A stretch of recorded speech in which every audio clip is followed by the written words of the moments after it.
Assalamualaikum warahmatullahi wabarakatuh.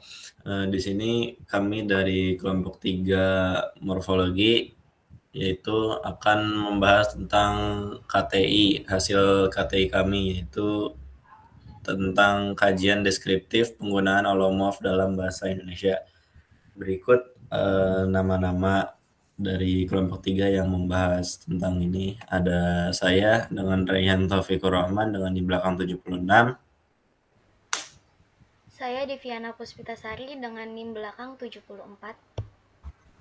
Saya Evrilia Nurul Fadila dengan NIM belakang 73. Baik, selanjutnya akan ada latar belakang yang akan dijelaskan oleh Saudari April. Dipersilakan. Baik, yang pertama itu ada latar belakang. Bahasa Indonesia memiliki banyak proses pembentukan kata melalui penambahan imbuhan. Dalam proses tersebut, bentuk suatu morfem tidak selalu tetap. Misalnya, morfem mem dapat berubah menjadi mem, men, meng, men, atau menge.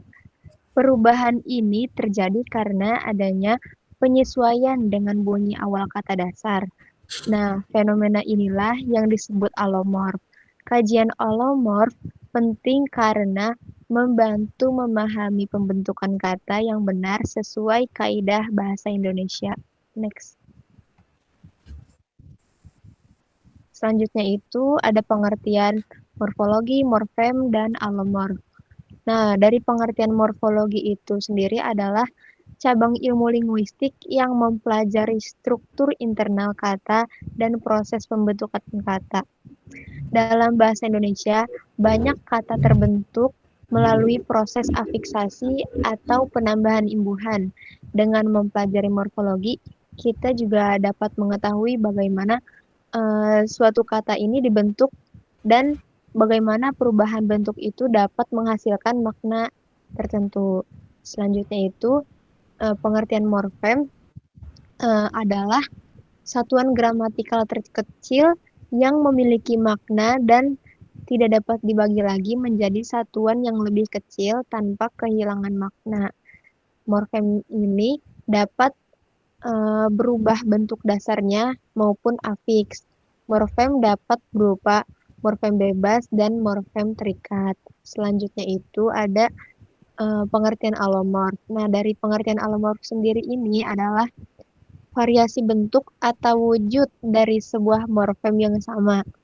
Perbedaan bentuk ini biasanya terjadi karena pengaruh lingkungan fonologis atau bunyi yang mengapitnya, atau bisa disebut juga proses morfologis tertentu, namun tidak mengubah makna dasar dari morfem tersebut. Selanjutnya yang akan disampaikan oleh Saudara Rehan.